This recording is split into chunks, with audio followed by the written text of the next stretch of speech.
Listen, check it out now. Merry Christmas, y'all. We got another update on the designer demon, the Ameri assassin, and the Montclair menace known as K-Flock. Now, people, K-Flock may have just got a Hail Mary because there's new surveillance footage that's actually contradicting what the cops are claiming that happened, okay? Now, we're going to get to that, but first off, he got a lawyer, and it's the infamous lawyer known as Scott Lemon. If you don't know Scott Lemon also represented Shoddy and usually represents a lot of people within the rap community when they're charged with crimes. Now, he put out a statement on behalf of K-Flock saying, yesterday I accompanied Kevin as he self-surrendered to detectives at the 30th Precinct.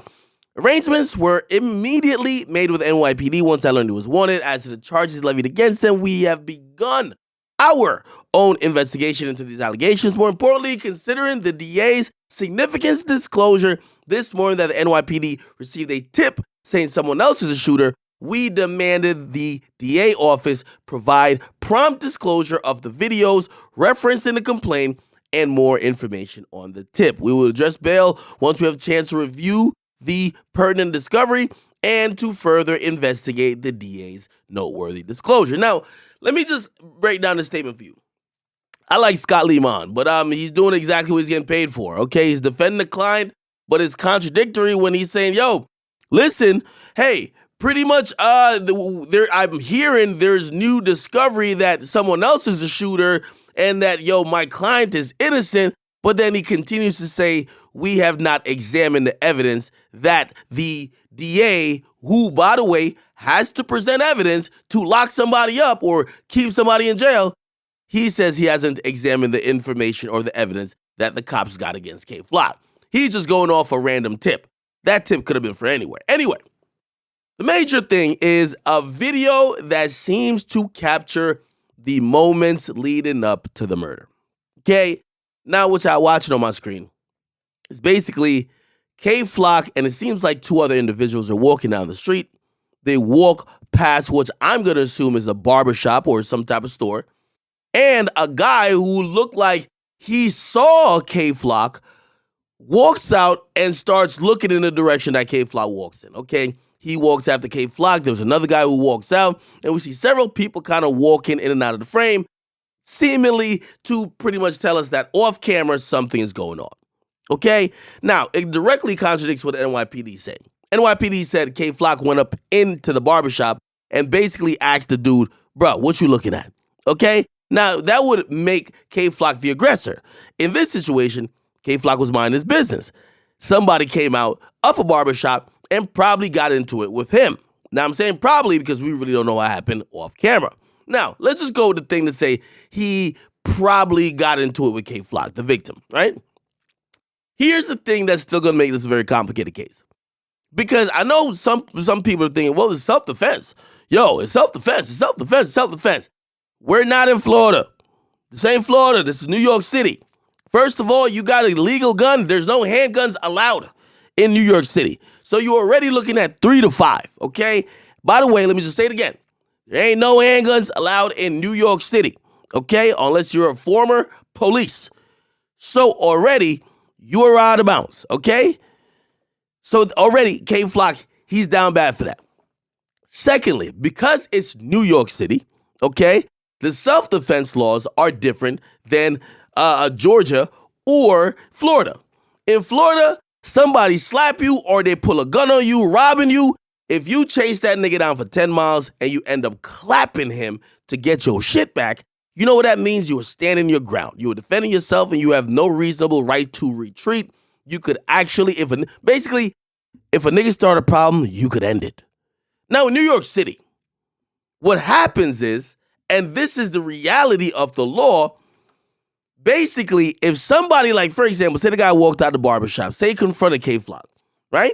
Say he started talking shit to him, or even say he hit K-Flock. Now, say K-Flock pulls out a gun. If he said, oh, chill, if K-Flock shoots him afterwards, that's not self-defense. Not in New York City. New York City says you could only kill somebody only when you feel you were about to be killed by that person. If that person changes their mind, if they verbally say to you, nah, we good, because maybe you pulled a gun on them, if Anything of the sort happens, you cannot kill that person. That is not self-defense at that point. They call that flat out murder, okay? Now, here's how it's gonna end up. If it's gonna be a self-defense thing, it's all gonna be about what happened when that guy walked out of the barbershop. Because not because he started it means K-Flock could kill him. Did he attack K-Flock?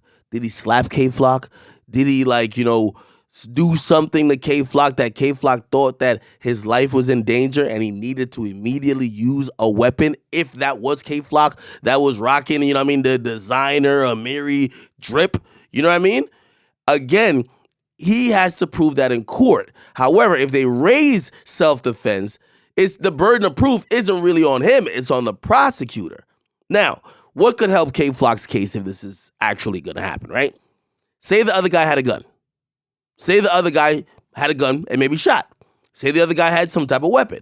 Say the other guy, I don't know, started beating K-Flock's ass, and K-Flock thought he might get killed by this guy, okay? Maybe it's one of those situations.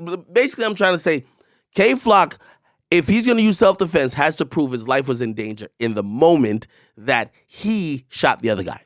That's if that whole person is K-Flock, because his stands are completely in denial, claiming it's still not him, okay?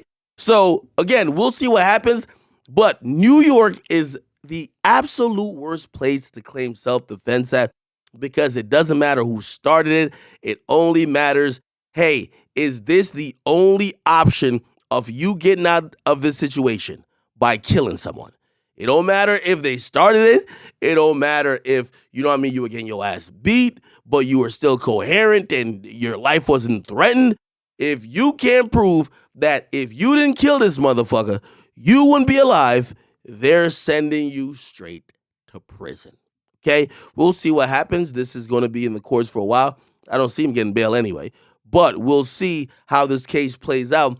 And also, I'm pretty sure there's probably a bunch of surveillance cameras in this and third that will probably show what's going on and what happened, and probably give us a little bit more of a clearer picture into what he's facing.